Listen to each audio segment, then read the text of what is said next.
to really just largely doing like a halfway online thing. events. Like we are not, But sometimes you know, you need to using our full in-person potential stuff, and a round lot of tables, like meet striking people, of elements course. of private equity. It's Um, interesting. I yeah, think but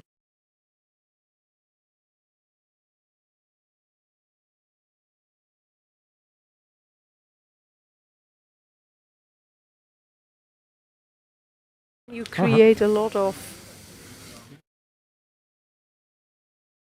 Innovation. Okay, So, very much so, yes. hello, welcome everybody. My name's Jacob Reynolds. I'm the head of policy for MCC Brussels, and we're really delighted to welcome you to this conference, Unshackling Europe's Economy. And because the topic of the economy and what we can do to improve European competitiveness comes at a really, really important time. Obviously, we were really glad to see that it's one of the priorities for the Hungarian presidency. But also there's, as everybody's been talking about the last couple of weeks, the publication of the Draghi report. But more broadly, and maybe also outside of just the Brussels bubble, this is a topic that's kind of really receiving sustained attention right across Europe as different European countries and European economies in their own way start to grapple with some of the profound economic challenges that we as Europeans face. But one of the reasons we wanted to organise this conference is that we felt that the way that these issues are often approached, especially in kind of the Brussels bubble, are very familiar, very tired, and very repetitive. And so everybody can look at the Draghi report and kind of nod their heads sagely that, yes, there's a problem with the European economy. Yes, everything's a bit sluggish. Yes, we're not doing as much as we should do on new technologies, et cetera, et cetera. But the discussion, it feels like every time there's a similar report published, is the same discussion over and over again. And so for us, the challenge is we really want to move beyond this slightly stale discussion around the economy and try and draw out something different. And for us, three things kind of really came to the forefront, which we want to focus on in different ways over the course of this conference. And the first is to have a sense of honesty. And so we think that the first step in that is Europeans have to grasp that so many of the policies that we repeat are just making things worse, and we have to stop making things worse, whether that's environmental or business regulation, or the general sense that the kind of EU is addicted always to throwing up new barriers to economic dynamism.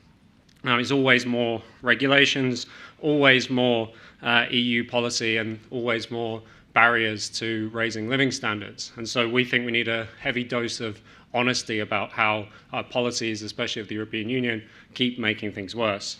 The second thing we think we need that would be a little bit different is to inject some serious rigor into this discussion. And so it's not just policies that we need, but we need a kind of really frank, rigorous discussion about the structures of the European economy. And our elites and the EU elites are so obsessed with fiddling with kind of technocratic minutiae that they lose sight of the bigger picture and the really big structural challenges that we face, be that about energy, be that about transport, other infrastructures, whether it's about the addiction of the European economies to cheap labor, or whether it's about the way that we organize our financial systems or capital markets. But basically, we need some rigor and to get to grips with some of these big structures, and we hope we can do that today. But most of all, and most importantly, the thing that we think at MCC Brussels that is really lacking in these discussions is ambition, right?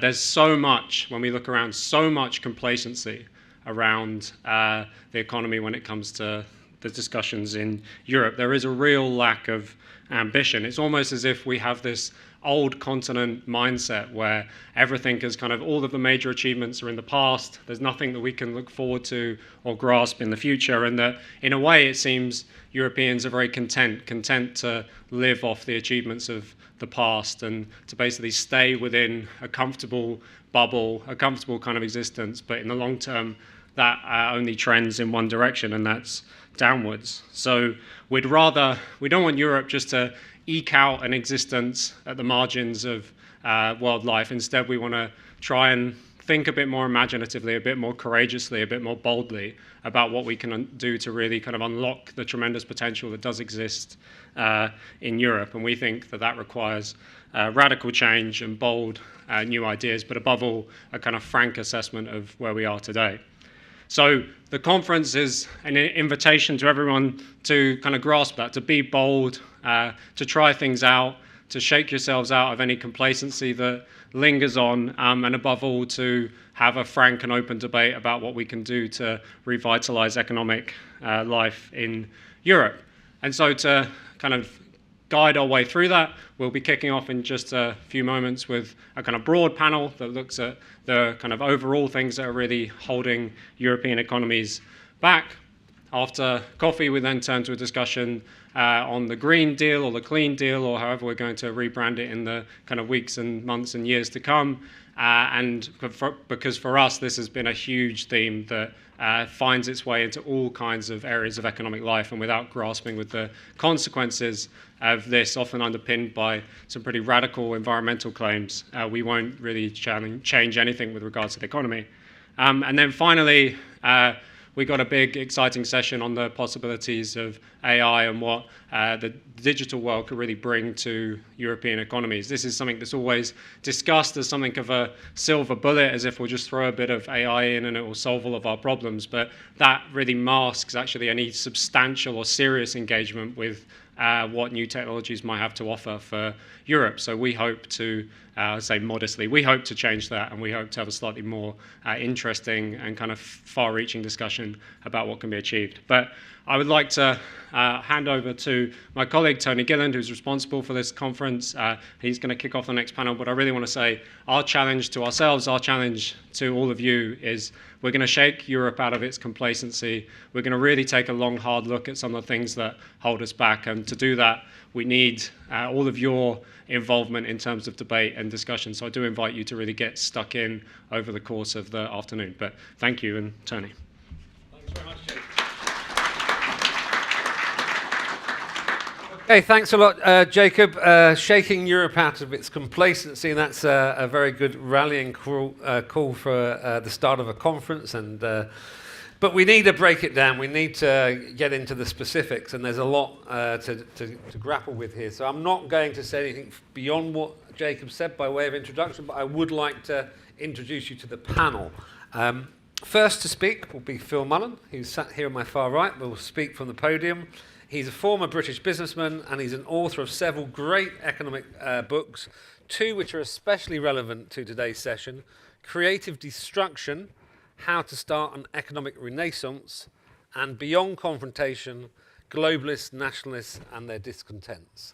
So Phil will speak first. He'll be followed by Matthias Bauer. Very pleased to have Matthias with us. He's speaking next. German economist and director of the European Centre for International Political Economy here in Brussels. Particular focus on global trade policy, particularly with regards to digital and technology policy making. And he's been pushing out so many papers, I couldn't keep up on this. And yet another paper came out just this week called Enhancing Technology Diffusion in the EU Amid Tough Structural Challenges. And I think you can emphasize the tough structural challenges. So really highly recommend looking up Matthias's papers and the work of ASEEP in general. Then we'll have Geza Kovacs-Dubak. Very pleased to have Geza with us. Geza is with the European Commission, DG Competition. He's on secondment. He's the state aid and industry expert from the National Ministry for Economy of Hungary. And when we put out some statements on social media, and Geza gave us a great statement, I really was taken by one of your points where you said, throwing money at the problem won't solve the issue of low productivity, lack of skills and innovation. So I take from that a hint that you think that's perhaps part of the problem, that there's been too much throwing money at the problem. So we look forward to hearing from you. Finally, really pleased to have Dorian with us. Dorian Rookmaker. Many of you will know Dorian from her time until just this last July as an MEP from Netherlands with ECR. And whilst here, she was on both the Economics and Monetary Affairs Committee, as well as the Committee on Transport and Tourism. Dorian previously had a career in finance and insurance, where she was a risk manager, but also the founder of the Dutch political movement, More Direct Democracy. So, Dorian, thank you so much for joining us.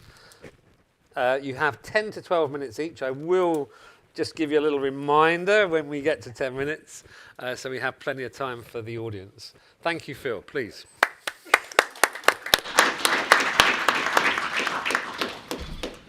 Great, thank you very much, Tony and Jacob, and good afternoon to you all.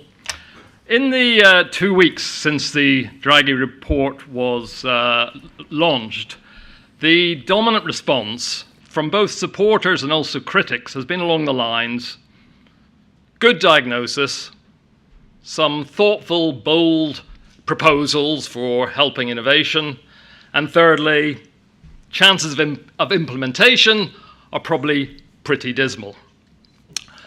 My take is a complete opposite. I think the diagnosis is misleading. I think the proposals are conventional and counterproductive to innovation. And most of the ideas, at least in content if not in scale, are already under implementation. Far from being a fresh formulation, I think the report is another instance where European Union leaders turn a problem into a crisis, in Draghi's words, an existential challenge, in order to justify extending the powers of the EU to the detriment of national sovereignty and national decision-making. That is, to quote Thomas Varzy's latest publication, it's another example of the silent coup. I start with the report's supporting narrative, which also isn't very original, because over the past couple of years, the dominant common story from Brussels has been that Europe's economies were generally doing okay till about the turn of the millennium. Since then, though, sluggishness has set in. Europe has fallen behind the United States, not least in information technology industries. Meanwhile, the recent technological advances of China, described in the report as Europe's geopolitical rival, now reinforce the urgency of reversing Europe's underperformance. Draghi repeated this narrative, opening with quotes saying, "Since the start of this century, a wide gap in GDP has opened up between the EU and the US, driven mainly by a more pronounced slowdown in productivity growth in Europe." He also reiterated this now standard suggestion that to rescue their economies, Europe needs to emulate the United States and adopt the sort of industrial policies which we've seen under President Biden, pouring hundreds of billions of whatever currency into forward-looking sectors like green energy, semiconductors, storage batteries, and so on. Each part of this narrative, I think, is flawed. Firstly, the negative contrast of Europe's economic slump to American dynamism is hugely overstated. Second, Europe has little to learn from Washington about policy, as they already have an awful lot in common. And third, if the headline parts of Draghi's agenda were ever implemented, they risk doubling down on the current genre of policies that are impeding the resumption of decent productivity growth.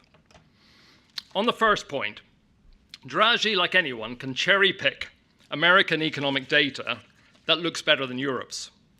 But this is not a contrast of underlying economic strength on both sides of the Atlantic. It is primarily because of America's greater economic resilience, a resilience that partly derives from its most long-running asset, which is the global role of the dollar, because that enables the American government to be able to sell lots and lots of treasury bonds, thereby facilitating its borrowing and enabling the extraordinarily loose budget policies, not just of Biden, not just of Trump, but going back to Obama and before. Deficit this year in America, 6%, when we're talking about 3-4% in other countries. This unusually high level of government spending, not least during and after the pandemic shutdowns, keeps the American economy active, but it has not prevented its own decline in trend productivity growth. And even with America's higher public spending and with the additional American resilience that comes from having its huge oil and gas resources, on both sides of the Atlantic, there is a very similar income stagnation for most workers, similar poor quality jobs, and similar crumbling infrastructure. Earlier this year, Jason Furman, who was one of Obama's economic advisors, said this. He said, "In terms of the productivity gap between the US and Europe, what we've seen happening is that the US has been mildly disappointing and Europe's been terribly disappointing. The US is sort of the least ugly horse in the glue factory." Now, I think that's quite a good soundbite for the past 3 years. But actually, going back to the start of this century, there isn't much difference between their equally disappointing records. A comparison of the decade before the 2008 financial crash and the decade after it is very revealing, and it directly contradicts Draghi's and others' assertions. Average productivity growth for the EU 27 as a bloc fell by just less than a half between these two periods, to slightly below 1% a year. So an appalling record.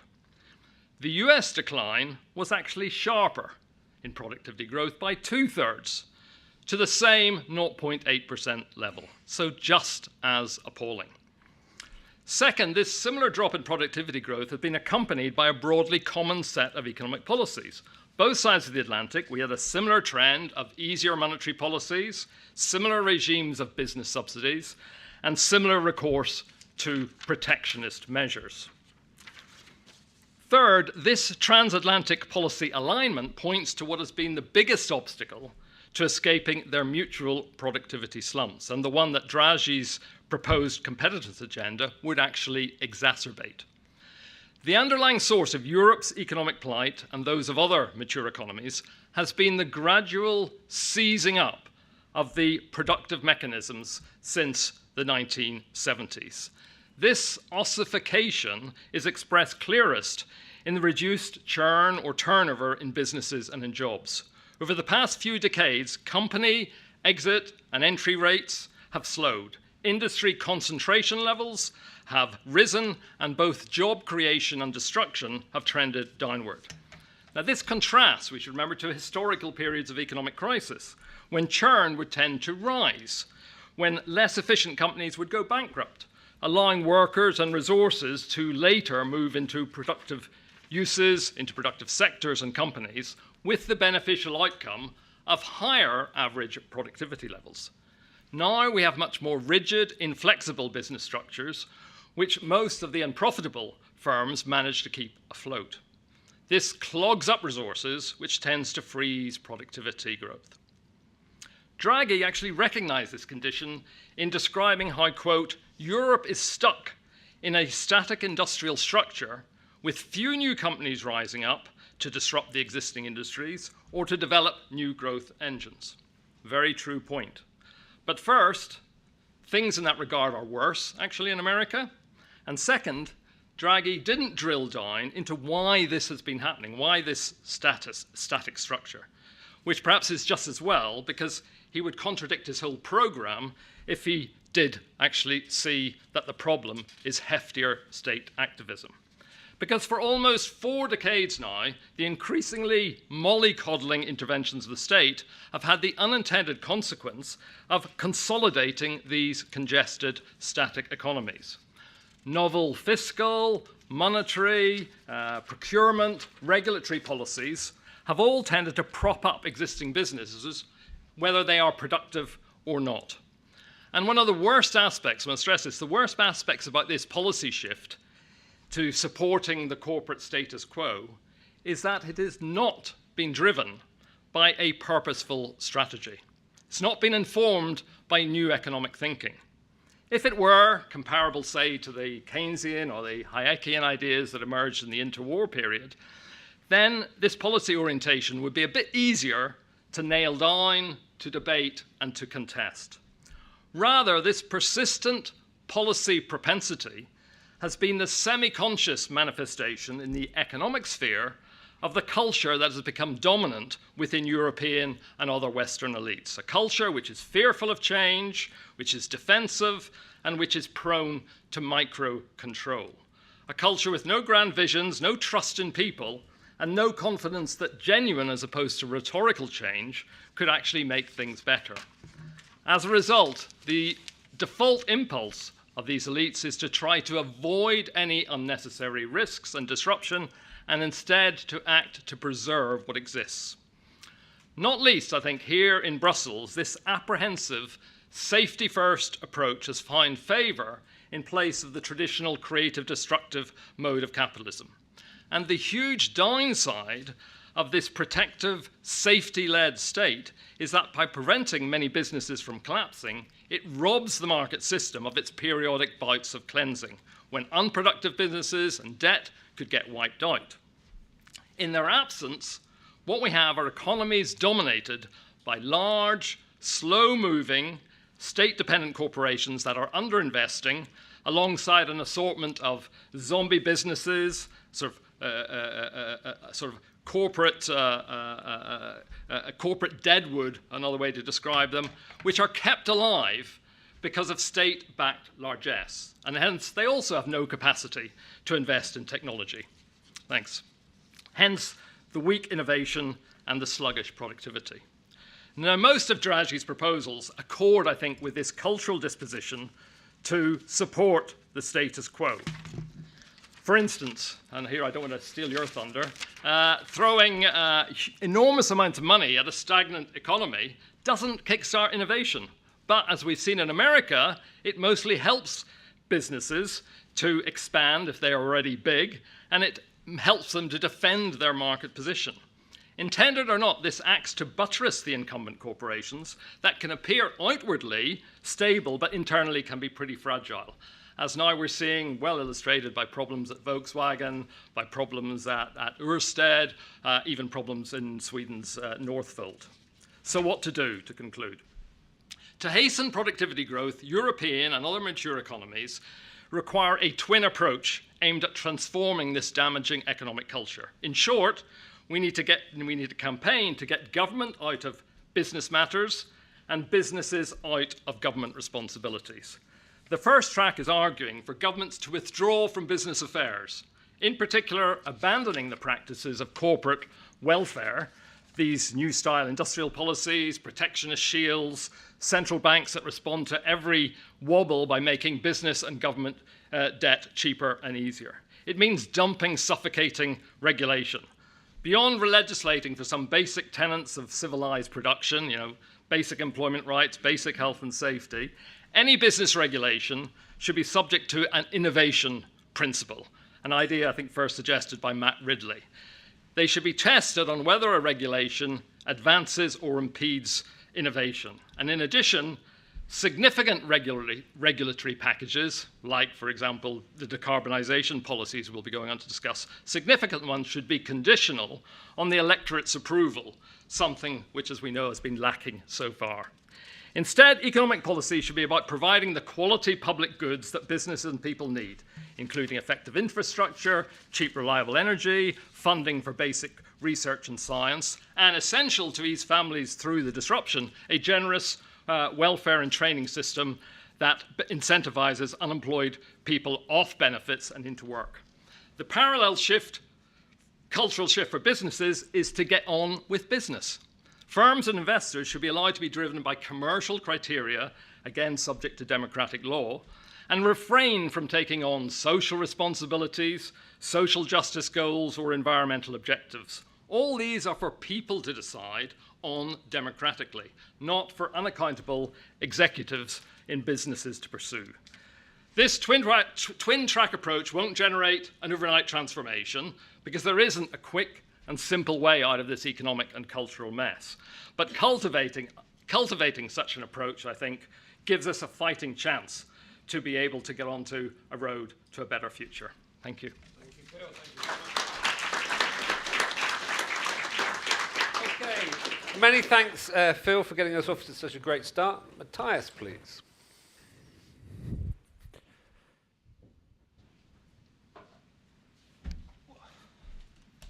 Yeah, good afternoon, everyone, ladies and gentlemen. I would like to thank Tony, first of all, for this kind introduction to the panel. I'd like to thank MCC for the invitation to this conference and for the opportunity to speak. I feel I am on the right panel. Now that Phil exposed himself, I must admit I agree with pretty much everything he said. Where I won't agree is the statement about the depth of the analysis, the diagnosis of the drug report and also the letter report. I feel both reports are well drafted as concerns their analytical part, not with respect to their recommendations part, of course, but they provide a very comprehensive analysis in terms of fact, but also qualitative analysis that I hope will have a strong signaling effect. Even though I agree, the way out of this, let's say, political culture of state interventionism, corporate welfare is a long way, and I'm not sure if we are going to see the political mindset for change in the short-term future. So I would like to take this opportunity to, first of all, emphasize again the urgency of the situation and address some of what I would consider the deep-rooted structural challenges that lawmakers have sidestepped for decades now. And I would also like to make, hopefully, a compelling case for a return of the EU's foundational ideas, perhaps also principles, and that is legal liberalization and legal harmonization. So let me begin again with reiterating that Europe has been and still is a great experiment in economic integration, especially when you compare it to efforts to economically integrate that take place in other parts of the world, in Asia with the ASEAN community, for example. And it is this experiment that, in my eyes, as it seems, is now at the crossroads, finally at the crossroads. We are all too aware of the alarming reports that Letter published, Draghi published, and many others before have tabled, and they all point to the same harsh reality, and the reality is that Europe is increasingly falling behind. It's not going to stop. Economic dynamism is slow, especially when we compare economic performance of the EU to the United States. If European countries were states in the US, most of them would belong to the group of the poorest US states. And on aggregate, the EU would be the third poorest state in the US, trailed only by Idaho and Mississippi. And numerous reports tell us that productivity is stagnating and innovation is slowing, the adoption and commercialization of innovation is slowing, and the promise of shared prosperity across all member states, economic convergence, if you want to put it that way, is further out of reach, perhaps more than ever out of reach than before.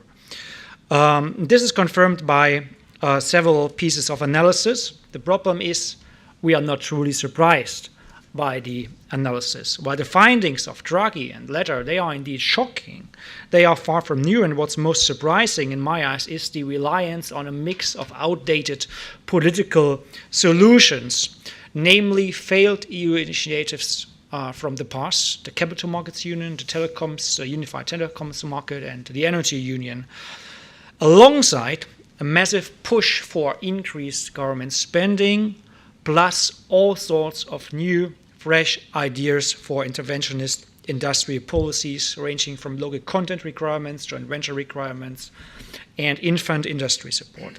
And for more than a decade, we have been told that it is these initiatives that would be the engines of growth in Europe and drive us to the forefront of global competitiveness. The problem is the opposite has occurred. European economic convergence has stalled.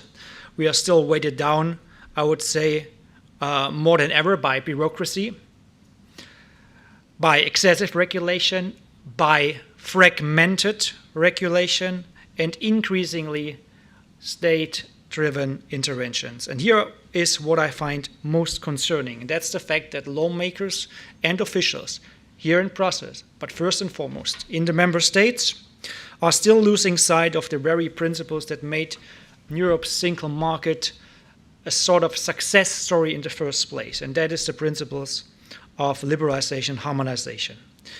Lawmakers and officials in Brussels and the member states have traded them for layers upon layers of EU and member state law, plus, and this is also what distinguishes us from the United States, which in my eyes is the benchmark jurisdiction for the EU, plus very high taxes on workers and firms.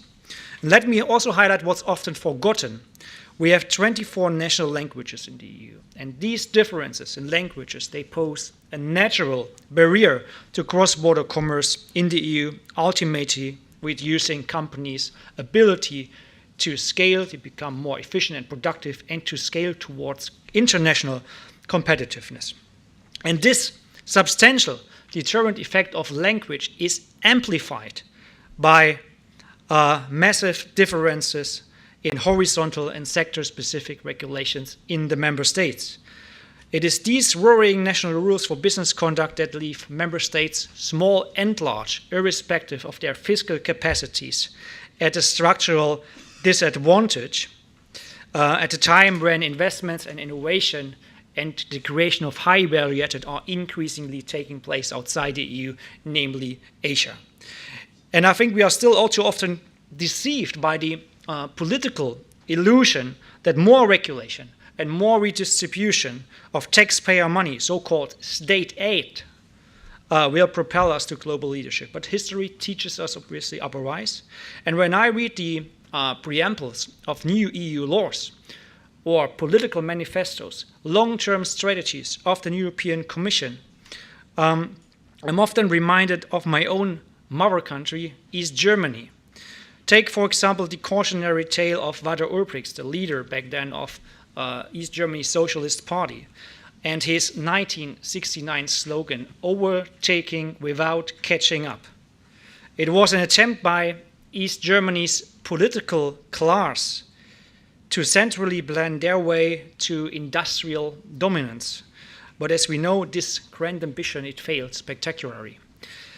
We've seen decades of state-led economic planning that only substantially widened the economic and technological gap between East Germany and West Germany. And importantly, even 30 years after reunification, the East's economy still performs at some 70% of the West's productivity and income levels. And I think this failure, the long-term consequences, should serve as a reminder, a stark reminder that heavy-handed industrial planning, restrictions on economic freedom, and excessive regulation do not create prosperity, they hinder it. And yet we still see echoes of this thinking in Brussels today, the notion that Europe can somehow overtake global competitors without first addressing its own structural weaknesses. Firms on our continent, individual entrepreneurs, SMEs, large multinational corporations are still weighted down by layers of member state bureaucracy, an over-reliance on discriminatory state aid, and also increasingly, I feel, protectionist interpretations of European sovereignty. And I believe it is this mindset that's decoupling us from the global economy, holding back productivity and also income growth. And I'm not sure if this mindset is going to go away at any time soon.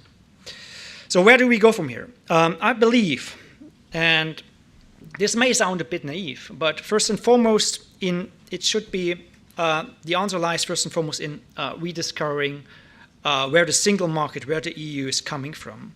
It's about the foundational economic ideas and principles, those principles of legal liberalization, legal harmonization that once drove the single market, but also the Lisbon competitive agenda from the early 2000s. And we must return to these roots, broadly speaking, if we are really serious about unlocking or unshackling Europe's economic potential. And what does it mean in practice? So, first of all, I believe that member state governments must simplify and harmonize legal regulatory frameworks across the board. I would prioritize horizontal policies that impact on all those who create value and contribute to tax revenue in the first place, and that's firms and workers. Okay. So, for example, labor market policies, tax policies need to be simplified and harmonized in as many EU member states as possible, allowing businesses to operate much more freely, invest much more freely, and compete on a true level playing field across large parts of the European Union.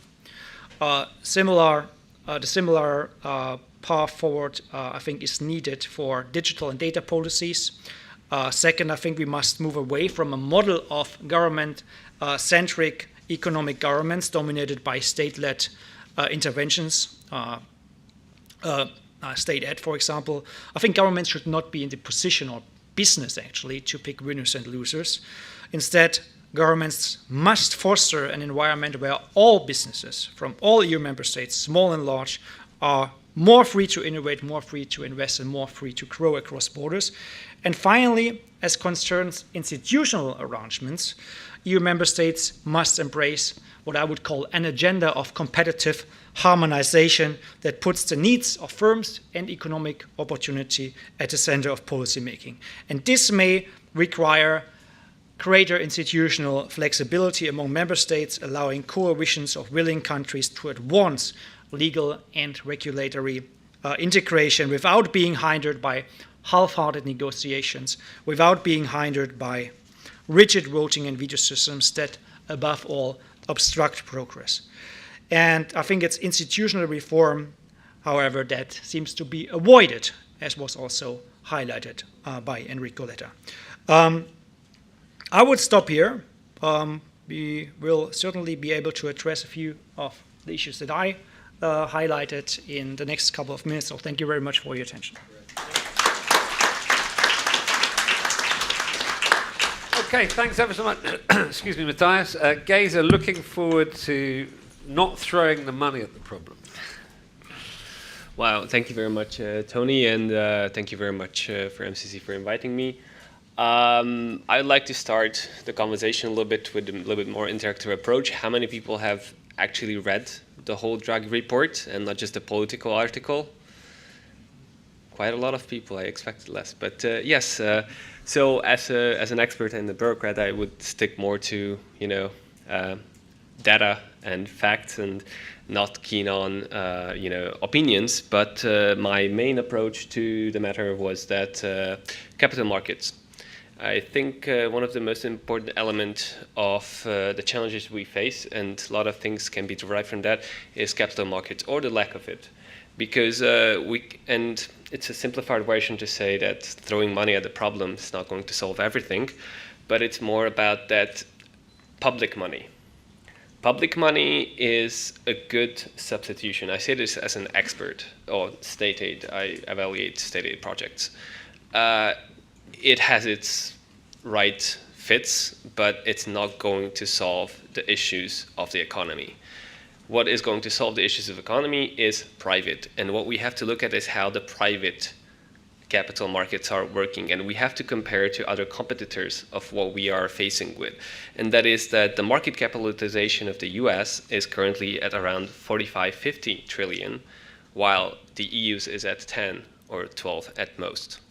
So there's a clear market capitalization difference that is hindering it, and that can be really derived from a fragmented financial market that is also, in the case of the EU, more bank dominated, and in the case of the US capital market is more venture capital and private equity dominated. What I mean by this is that and I really thank Tony for this line of lineup, because I can say I agree a lot what Matthias has said.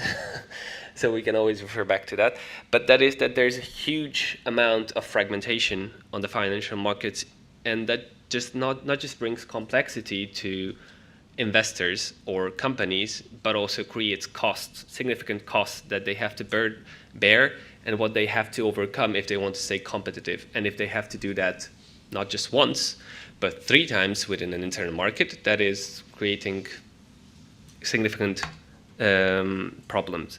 But what I mean that there's a difference between private equity and venture capital driven markets, and there's a difference between market dominated, is that in a venture capital area, the US is currently have 238 billion, while the EU has around 50 billion of venture capital and private equity available. What this means is that in the US, companies are more eager and can easily raise capital by financing through equity, by going IPOs and having the possibility to finance them from the market, while here it is about banks giving loans. What this means and what Keynesian economic theorem suggests is giving money and getting loan is based on credit worthiness. Now, credit worthiness is a question of how much your person who's giving you money is willing to give so that they're going to get that paid back. Of course, a financial institution who is really conscious about it is going to be more prudent, while the markets can have a more hype factor, sort of. So what this means is that this creates much more volatile, but at the same time much more able to finance companies their own projects and their own, well, just startups. And we don't have to rely on programs like Jeremy or InvestEU, which is in itself a little bit paradoxical that the public is creating the private equity and venture capital element of the European Union. So in this regard, we also need to assess how this is impacts growth and innovation. And when I said throwing money at the innovation and skill issue that Draghi report has many times articulated, is not going to solve it. Certainly investments, targeted investments, we had a short discussion with Dorian at the start, that if there's not a good targeted area that we can give to certain projects, certain areas, certain sectors, and we don't have a good plan for it, then that money is not just going to create chaos or least inflation or worst corruption, then it is just not going to solve the problem.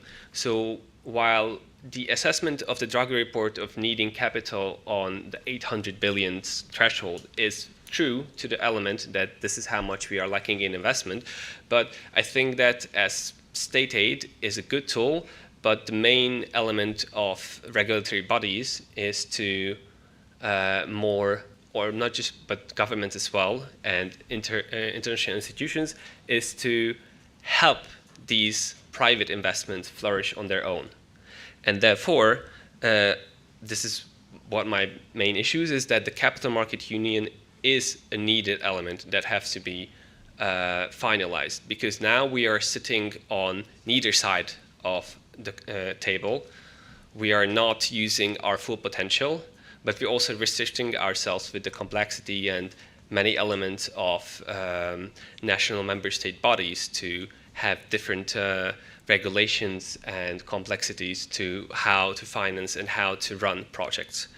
But another element of this is that the productivity element is quite striking in the Draghi report, which goes back to the US having around 20-30% higher levels of productivity, while the US GDP per hour worked was around $77, the EU's was around 55-60.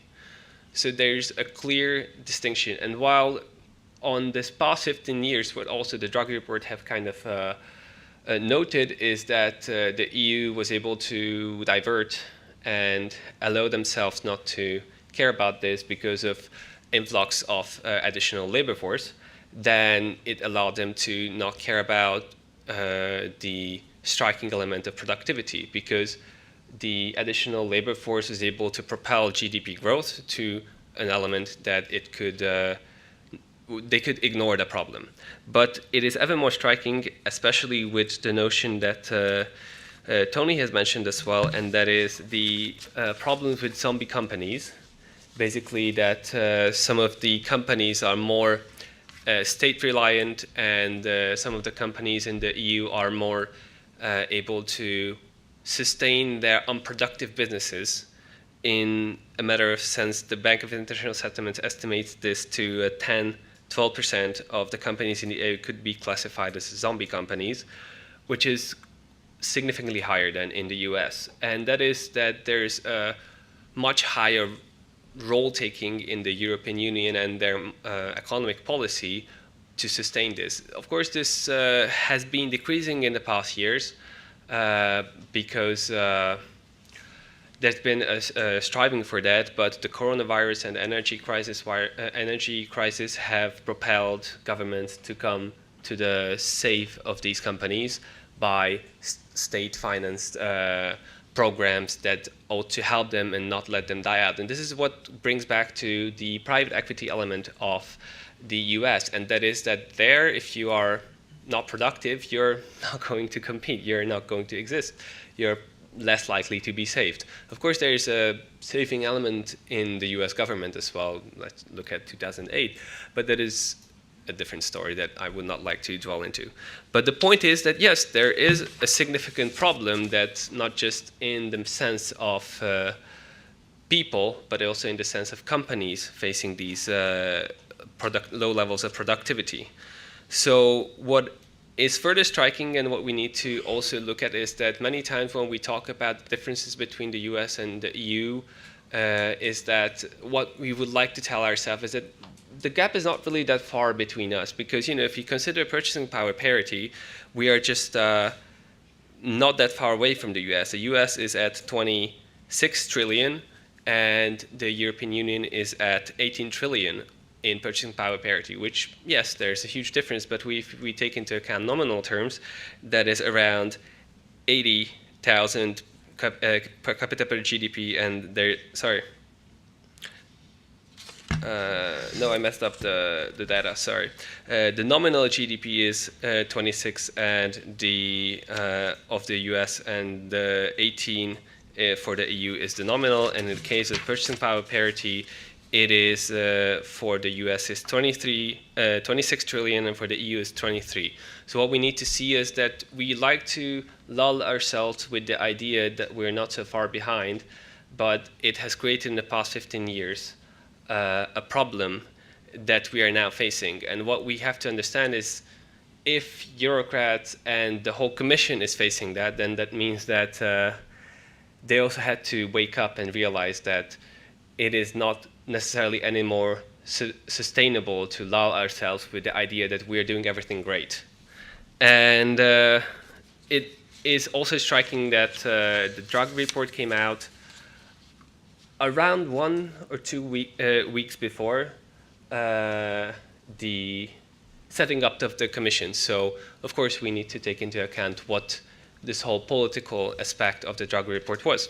And to look at possible breakaways from these is, of course, talk about the red tape and sluggish productivity and the regulation issue that I would not go much into detail, but would like to exemplify it by saying that we have now a commissioner for simplification. That is quite telling, I think. The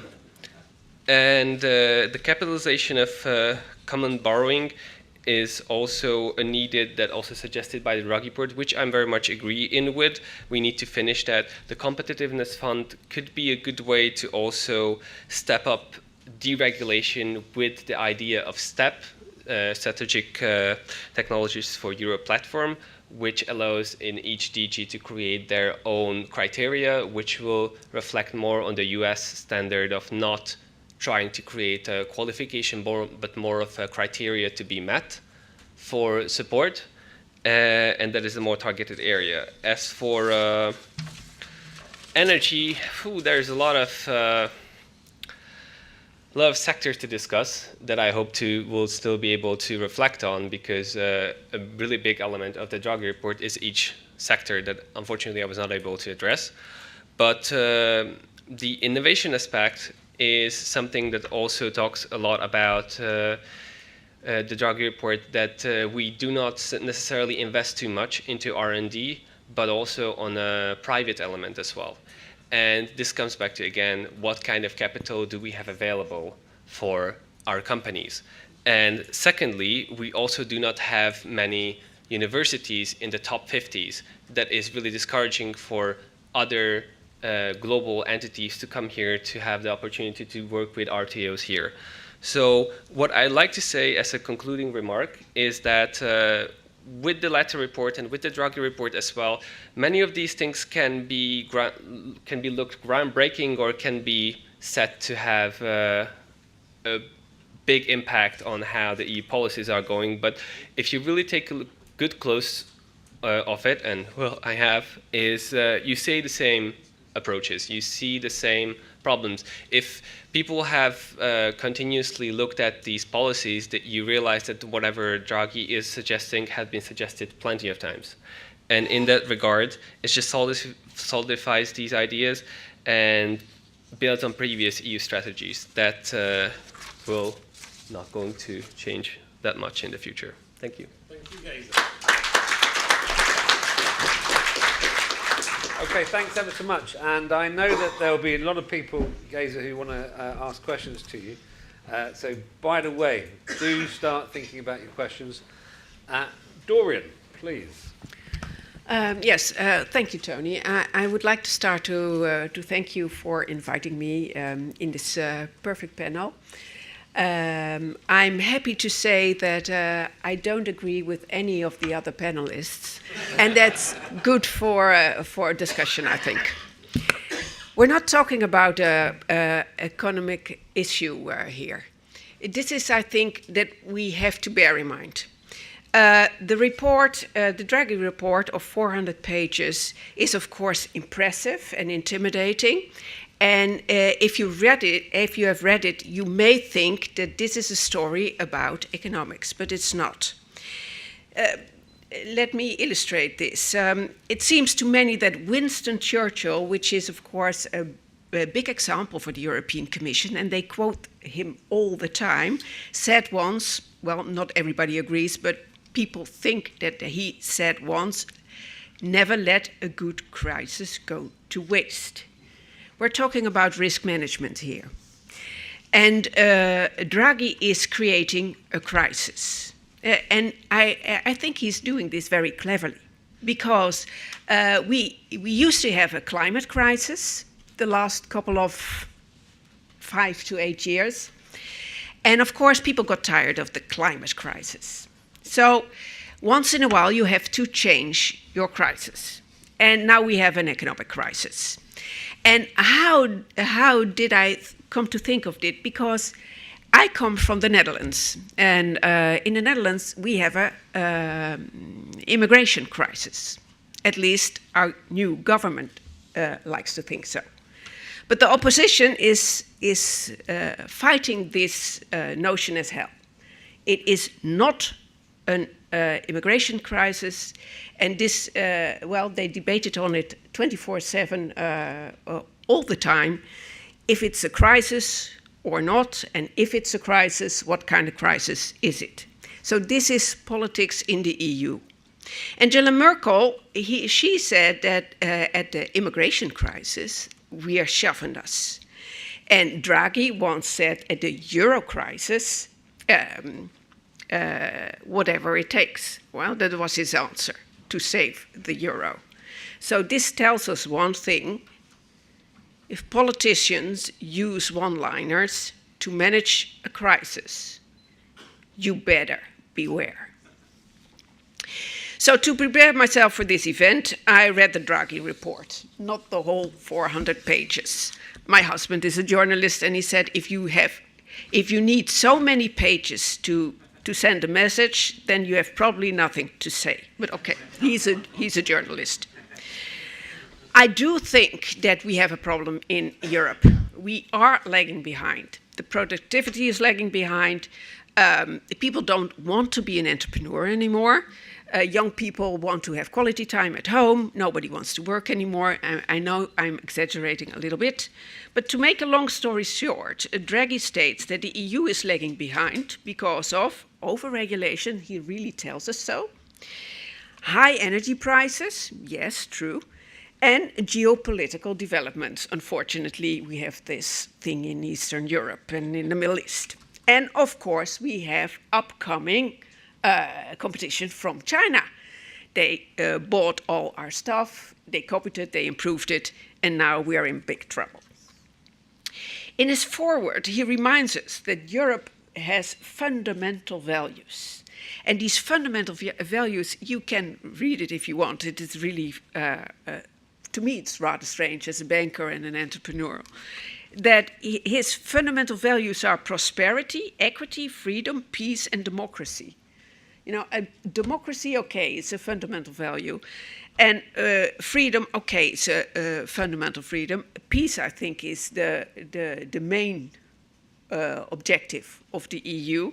And prosperity, well, this is not a value, this is an outcome of hard work, right? But he explains to us that these are all European values, and we are now in an economic crisis, and if we don't address this economic crisis, then these values are going to waste, and we will lose everything. And most importantly, the EU will lose its reason for existence. So in this small, 3 lines, he makes the economy instrumental to the existence of the EU. This is the real objective. So now we're running around talking to each other about economics. Are we in a crisis or not? Just like in the Netherlands, by the way, so this is a déjà vu. But the real issue is, what is the narrative of the European Commission? Why are they doing this? Why do they want to make us look like we have a crisis, feel a crisis? What's going on? Well, to begin on the positive side of Draghi's report, because it's not all nonsense, I think, we do have a problem. He says we have a huge problem because Europe is lagging behind. But by the way, there are some positive things going on as well. More women in the labor force. What does he say? We had the luxury of peace. The last couple of years, because America was paying for our safety. So we had a lot of good things going on, and the Chinese were buying our machines and automotives from Europe. So we had a real good time in the last 20 years, but now it's all changing. And his answer to this change is that he says, we have a change, and we're in a very difficult situation. He calls it a crisis, and he says, yes, we have too much regulation, but this too much regulation comes from fragmentation. So there's only one thing to do. We should harmonize, centralize. Yes, we have an economy that's lagging behind. There's not so much growth going on. This should be changing because of our geopolitical crisis, which I'm addressing after this. So to get this economic growth going on, we need capital. Yeah. But as a banker, I know, and certainly as a business banker, I know that capital is never the problem. Never. And we spoke about this a short while ago. A good plan is the problem. You know, if you have a good plan, if you can convince investors that you have a good business, there is always money. You know, so this capital market thing is a fantasy. It's a created fantasy. There is no capital crisis. There is no need for capital. There's a need for good plans. And of course, the European Union has no plan. This is the problem. They have no plan. They only have rules and regulations. And their rules and regulations are for making a one supranational state. I thought I was a banker, but when I entered this panel, because I'm changing my whole presentation, I realized that I'm much more a politician than I thought I was. But, of course, low energy prices are needed for sound businesses. And peace and stability are needed for economic growth, right? But the answers that he gives is, well, we need stability and safety, so we need to invest in the military. And I'd say, no, that's not a good plan. And he says, we have too many rules and regulations, so we need more EU rules and regulations, then we have less. But I've been in the European Parliament, I know what's going on. If you harmonize, they start always with, we're going to harmonize, we have 27 rules, then we make them into one. But this one extends and extends and extends, and it becomes far more complicated than the original 27. So his answer to the problems of a changed geopolitical environment, to less economic or low economic growth, and high energy prices are simply wrong.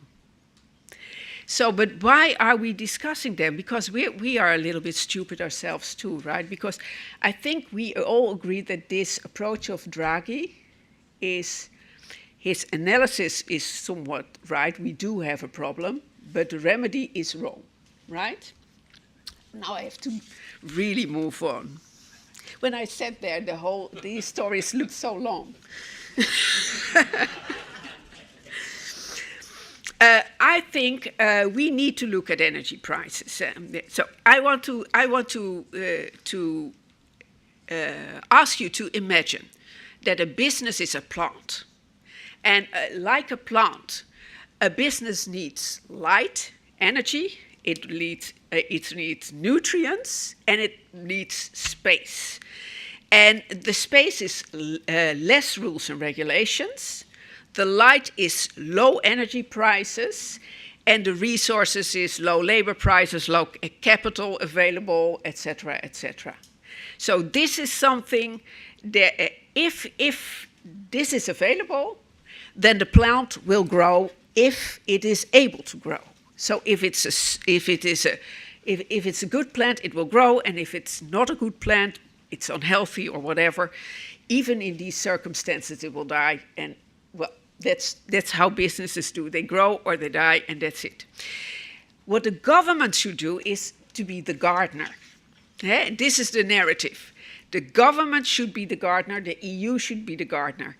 And this means that they have to enable the plant to grow. They have to create circumstances, low energy prices, no regulation, no taxation, to really make it possible for plants to grow. Well, this is, I think this is very important. Why do I, and I finish now, but why do I give you this narrative? I think that what the European Commission does is they're trying to create a European superstate with a fiscal unity. I have some notions why. I think I know why. They've never said it to me, so I cannot say it out loud. But I think they want to be like America. And it has something to do with the dollar. And they're trying to get there by fiscal unity and one European state. And what we should do is explain this to the audience and create a narrative of our own to make Europe the wonderful place that it ought to be. Thank you.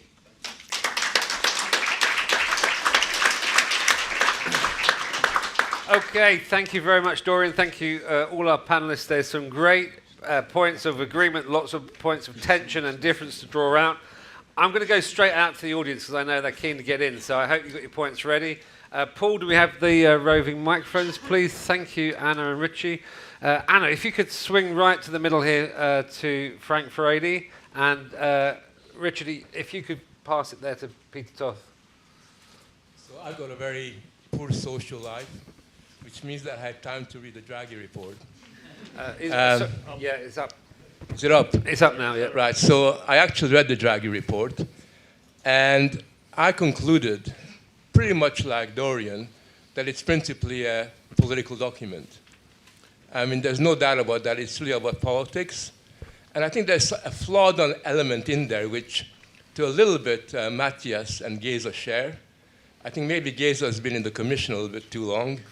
But it seems to me that the notion that the real problem in Europe is fragmented capital markets or a fragmented economy is really a roundabout way of suggesting that any economic policy which is driven by a sovereignty-based motor is inherently flawed.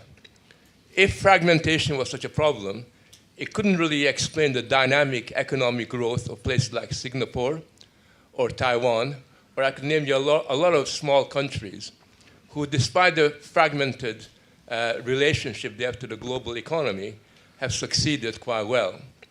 And I think what I really worry about is that when I read the report, the main suggestion that comes out is essentially to render common almost all the financial and banking activities. Basically, what Draghi wants is that everybody puts the money in the same common pot. And in that kind of a way, you reinforce this federalist imperative of more and more and more and more Europe and less of national sovereignty. Now, you don't have to be a sovereigntist to actually raise the question that in the end, this kind of economic orientation will never work. It doesn't work for a number of reasons. Number one, if you read the Draghi report, or if you look at the Commission statements, it's always political. Right? Politics is never far away from any economic calculations. And when money is handed out, when funds are given to different companies, the political element is still there. It's not done on the basis of a market mechanism. Political calculations enter into that. That's always the case, even within the state. But in Europe, it's magnified much more. And you can bet your bottom dollar that when monies are handed out or when investments are made, the political element of that will be super, super important. And I think that's got to be borne in mind. The final point I want to make, and this is where Draghi is utterly dangerous, is that basically he's introduced a number of political and cultural criteria for the making of economic decisions. So what Draghi is really saying is that there are, as Dorian was saying, there are these values that we have, which aren't really values. They were invented by the bureaucracy in Brussels as being really quite important, and we're going to subordinate economic decision-making, and that's already happening. I mean, Europe is in a mess because of protectionism, in terms of regulatory framework, in terms of the principles, various kind of principles that have been introduced, particularly the precautionary principle, which means that you cannot make any decisions, any investment decisions, any innovations, unless you can demonstrate that it will have no harm, which is impossible. By that logic, Europe could never produce aspirin because, as you know, even aspirin has got harmful side effects. And the very idea that it's become so risk-averse because of these policies is really, really quite important. And finally, I think that the way in which environmentalism and green ideology has become integrated to every element of economic decision-making has meant high energy prices and a disincentive to actually innovate. So I think myself that the counterpoint to Draghi is a much more sovereigntist economic approach because having learned the lesson of the Soviet Union and hyper-centralization and central planning, you got to draw the conclusion that the future of Europe depends on the innovative capacity of nation states who know best what is in the best interest of their nation, rather than people sitting around in Brussels, twiddling their thumbs and pushing buttons that will have the most negative unintended consequences. Okay, thanks ever so much, Frank. Now, can I... Yeah, please do applaud. Can I see who wants to speak? Peter's next, and then after Peter, I'm going to take Professor Bill de Rodier. Who on this side wants to speak? yeah, you'll get a chance. Right, nobody. So, Anna, could you bring that microphone down to the front here, please? There's John Wubber with the orange tie. Yeah, right, Peter. thank you. Peter Tutu Foundation for Civic Hungary. Is it? Yeah, okay. Thank you. I'm not an economist to decide whether we need a more centralized capital markets union or not, but I would be actually interested to hear your reflections on that, because I believe there's a disagreement between Madame Rockmaker and the rest of the panel. Secondly, I think what we haven't really mentioned is that it's actually like Europe is still one of the best places to live. I mean, rich people like to live in Europe, and but we just don't keep our money here in our pockets, because we tax things very wrongly. We tax things, which is by default, it's not necessarily the good idea. Look at Belgium, zero capital gains tax, it's crazy, and the highest tax on wages and employment. So I think the taxation aspect is also should be assessed. That's interesting.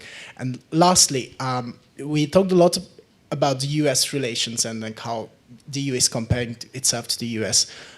What about China? What about can you maybe touch upon a little bit about the internal struggles of China, the slowing down of the Chinese economy, its inherent problems, how this all relates to China other than protectionism and trade war? So I'm meaning investment wise. Okay. Thank you very much. Thanks very much, Peter. Bill, please. Yeah, well, actually, a slowing China is probably still better than a dynamic Europe at the moment. My name's Bill Derodi. I'm a visiting professor to MCC Brussels. I'm the author, I hope, of what will be our next research report, which is called 30 Years of Precaution. And so I just wanted to pick up Phil Mullen, because I agreed and loved the way that you conveyed everything from a poor diagnosis, unimaginative prognoses, and most of it's already happening. I was a bit surprised with your penultimate point, which was to introduce the innovation principle. Because in my mind, the innovation principle is going to be as ill-defined as the precautionary principle, as open to abuse as the precautionary principle. And surely, rather than introduce an innovation principle, what we really want to do is get rid of the precautionary principle. Okay, thanks, Phil. Sorry. John. Yes, John Wubbe. The last days I was in Strasbourg, and I'm doing some things in defense. So I see that we all go to defense, we go to impact, we go to innovation. The Diana is going to be important, no more Erasmus, no more Horizon. And we want to have the impact to be seen. Okay, that's very nice. At the same time, we already gave 40% of the budget already to America. So now we have less budget in Europe. That being said, this will all come out in the next couple of days, so I tell nothing new. It's only going slowly to the audience, probably on a Saturday afternoon, so that no one can read this stuff. But that being said, my question to the panel is the following. If we are going to measure impact, if we want to have the capital, the risk capital in place, like in Switzerland, where I am living. In Switzerland, we have more impact. We have the best university in the high ranking, due to the fact that we do have that risk impact of the bankers. That is private banking. As it was said on many speakers, we need that capital to be free. What is your proposal for Europe? Because Switzerland, if you're looking into the dollar Europe, because it was wordly said by Dorian, thank you very much. Yes, they are in the same economy. Actually, they want to make it the same. But we are going to step out worldwide out of the dollar, Europe, BS, and we will go to a different place because no one wants to be at the loser side.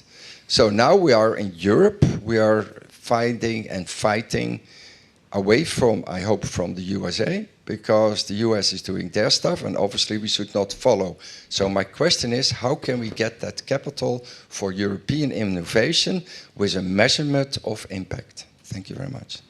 Okay, thanks very much. Right, just to warn the panel then, I'm going to take one more, Professor Sami Fafari. You won't be able to answer everything, so can you please choose a couple of questions that you really want to respond to, and then perhaps, hopefully, between the four of you, we'll cover most.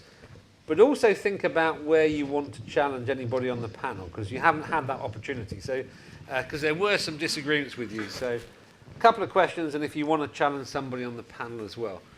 Samuel, please. First of all, thank you for organizing this debate. It's important here in Brussels and Strasbourg, not only Brussels.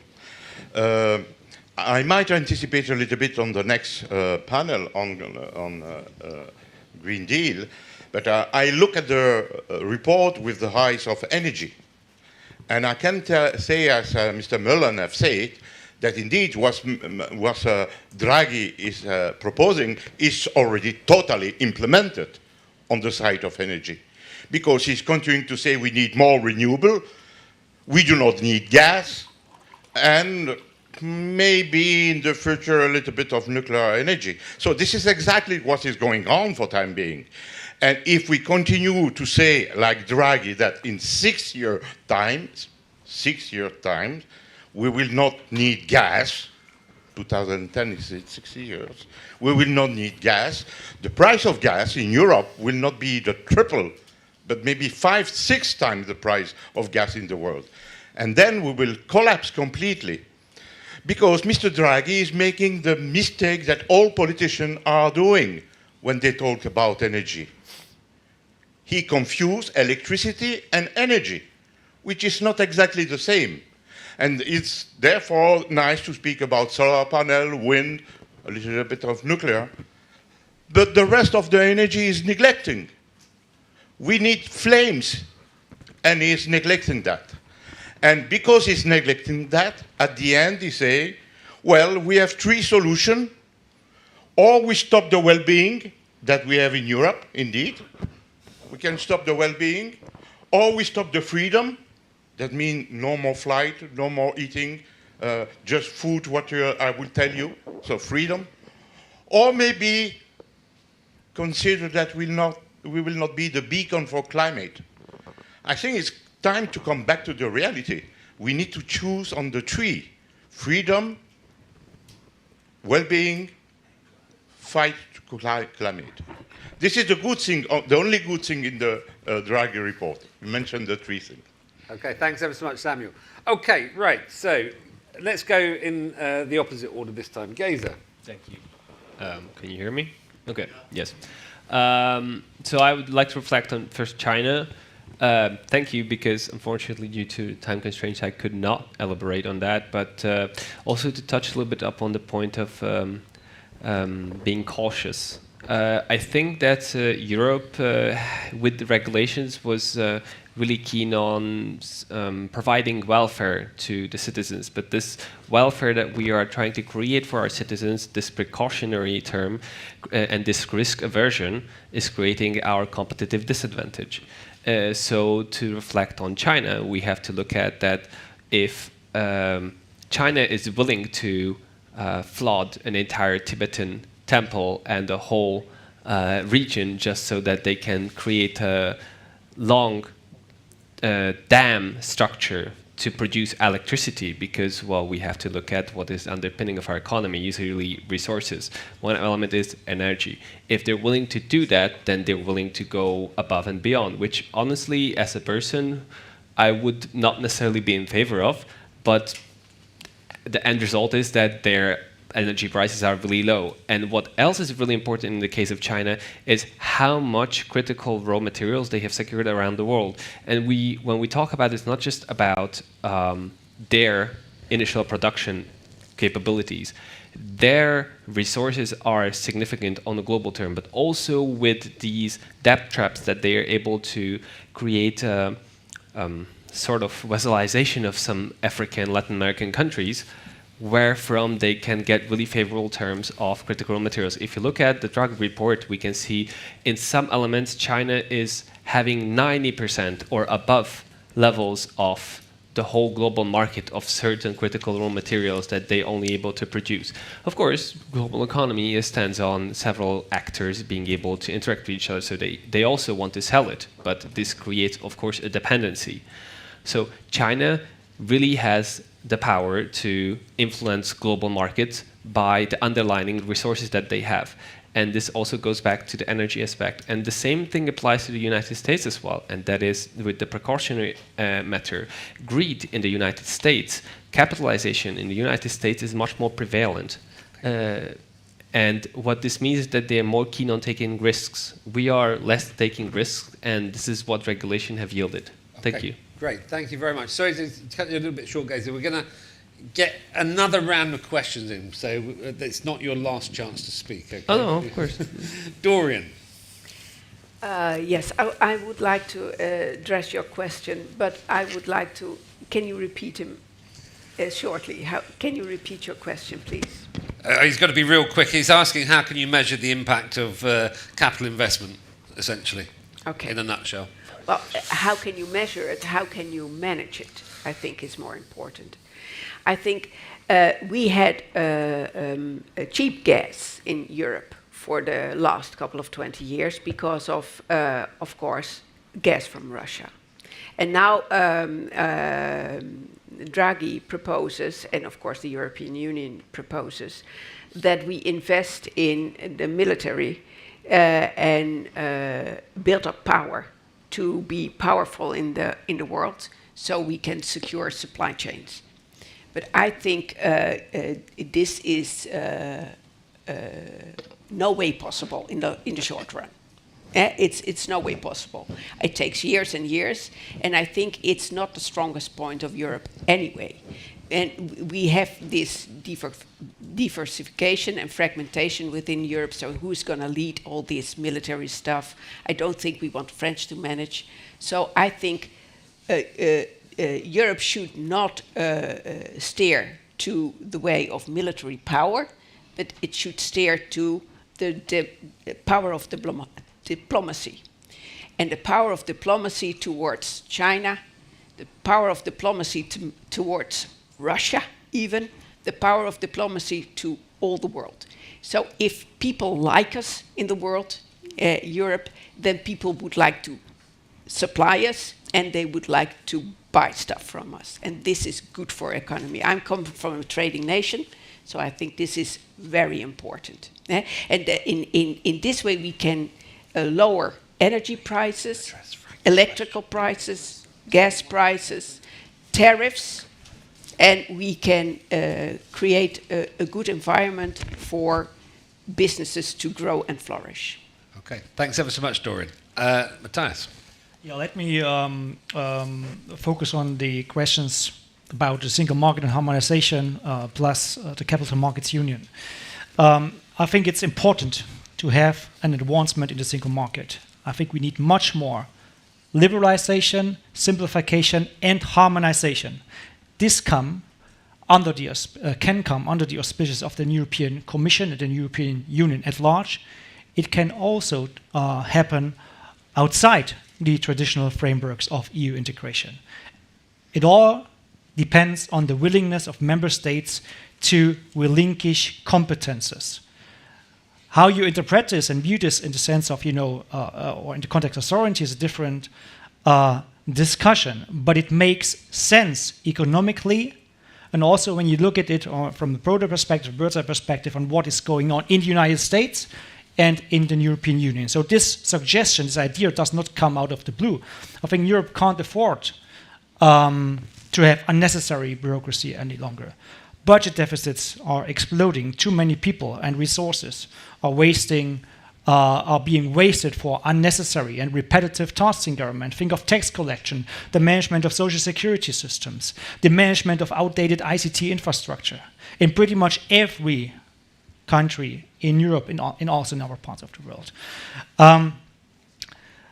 And then there is extended bureaucracy.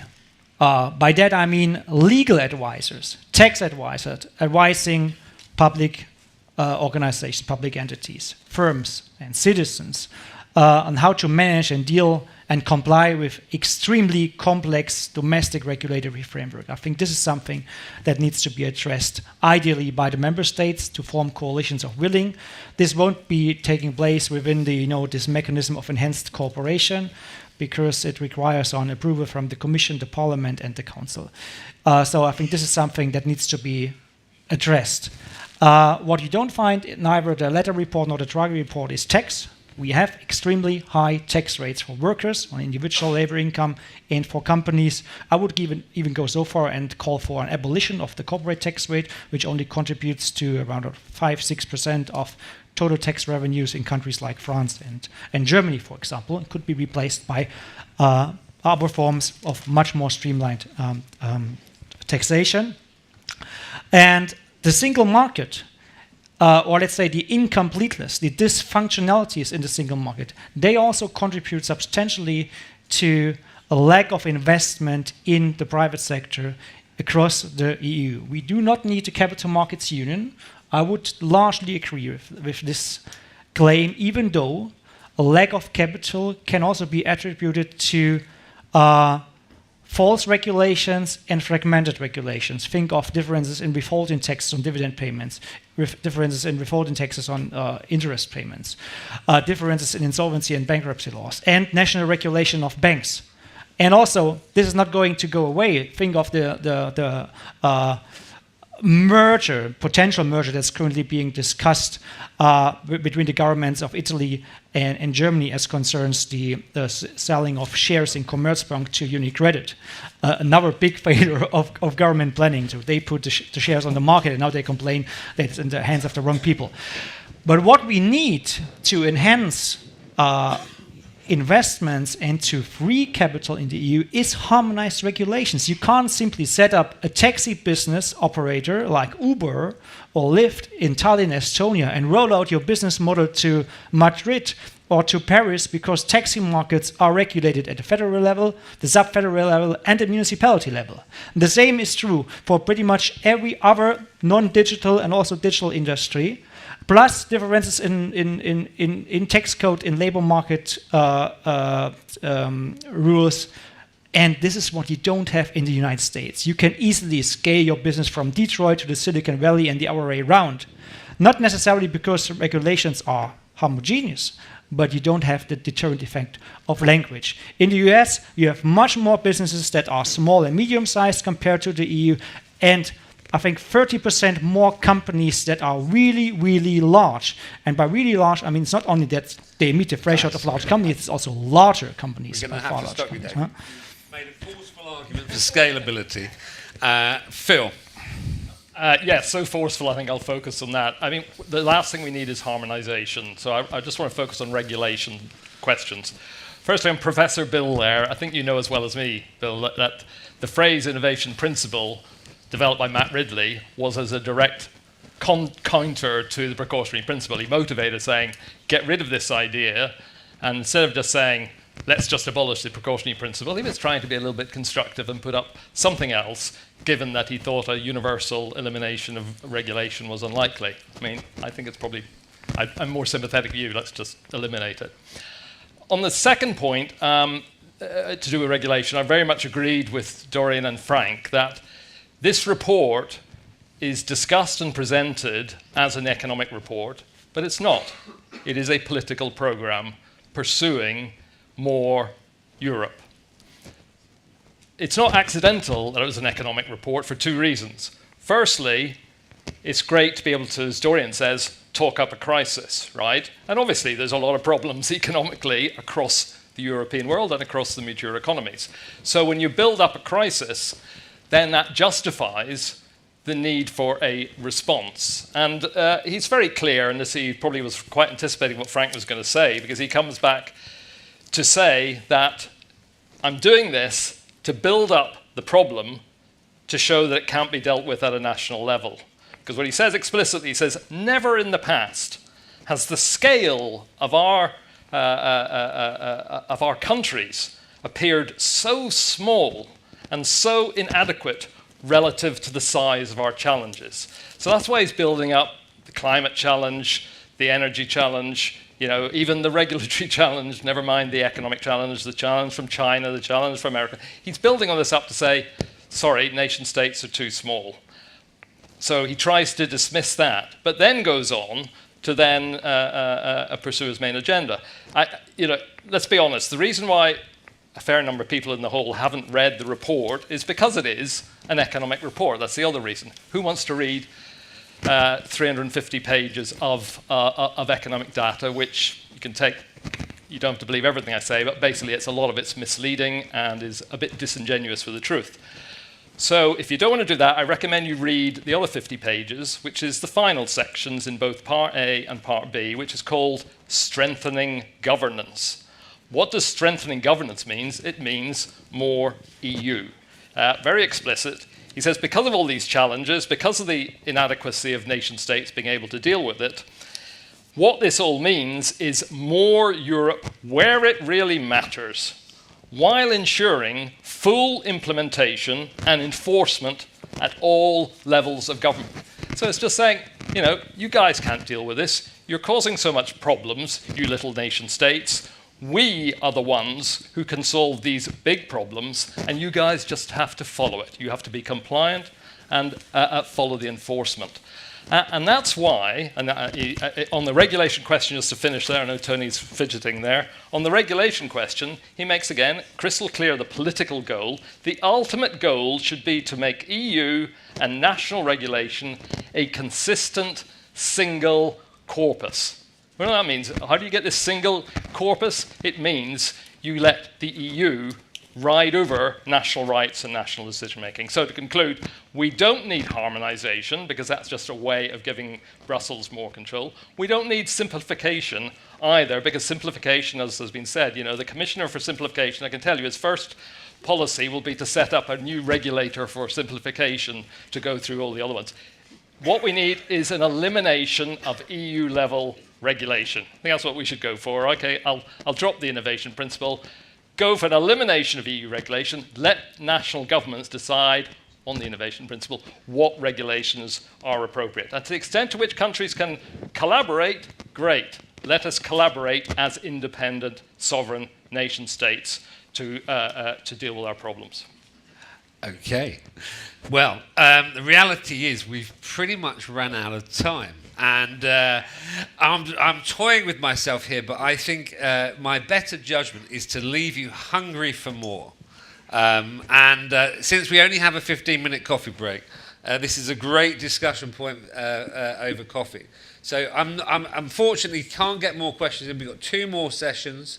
All I've got time to do is let the speakers have a final 2 sentences, parting, or 2 or 3 sentences, yeah, like 60 seconds max. Parting thought, what you want them to go away and argue over coffee, what you want them to remember at the end of today. Dorian. The EU is about money and power. The money is not needed for investments because good investment can get money anywhere. The money is needed for power. It is politically not viable to ask the member states for a doubling of the contribution. So this is why we need an investment program to get loans of 800 billion euros a year. But it is a contribution enhancement, of course. So never forget money and power. This is what the EU is about. And don't forget the digital euro, because we are so busy with this that we maybe forget about the digital euro, and it's coming. Thank you. Matthias. Yeah, I would like to encourage you to think over your next coffee about how we can actually manage to leapfrog and overtake without catching up. Thank you. Geza. If anybody had the illusion that the drug report was an economic paper, I would like to just highlight 2 aspects of it, and that is, it has been announced by the State of the Union speech by von der Leyen to assign Draghi. So from the initiation of it, it was a political report, and if we look at the many discussions I had with colleagues and professional acquaintances was that it's being delayed, and surprisingly it arrived right before the setting up of the College of Commissioners. Which, if you read the full extent of the report, you see it quite aligns with the portfolios. So keep it as a cup of tea in that notion. Thank you. Thank you, Geza. Phil. I'll leave you with something to ponder, which is on a question of language, really, which is, I ended my comments saying that we need to change the economic culture. So there's different ways we can do that. And I'd ask you to think about not endorsing the word competitiveness. Competitiveness is actually a very wrong and a very dangerous way of looking at problems. Because it sounds okay, it sounds uncontroversial, it sounds could be the same as productivity, in which case why don't we talk about the EU's productivity agenda. But competitiveness is not the same as productivity. Origins were in the 1970s in relation to countries. It developed in America, as all good things do. It developed in America in the context of America feeling it was falling behind Japan. And that was where the whole national competitiveness discussion emerged. Because we should remember it's firms that operate in international markets. It's firms that win contracts abroad. It's firms that supply goods and services, not nations. Nations do not compete on international markets. What matters for prosperity is whether you raise productivity. It doesn't matter how you are in relation to any other country. Being a world leader in something, being successful against another country, doesn't mean nothing. It means zoot to productivity, because you can be a world beater in something, but still you're not producing goods and services in a productive way. So again, going back to the 1970s, where did competitiveness agenda lead? It led directly to America toughening up on protectionism against Japan. So all the sort of nice flowery language about let's be more competitive very quickly leads into a strategy of protectionism against the other. And there's plenty of protectionist proposals in the Draghi report as well, which we haven't had time to comment on. Okay, great. Please, can we thank our panel?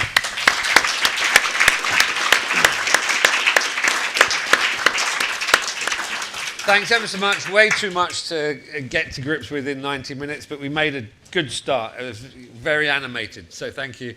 You got coffee outside the doors. Please be back in 15 minutes. So it's just a quick refresh before we're on to the Green Deal.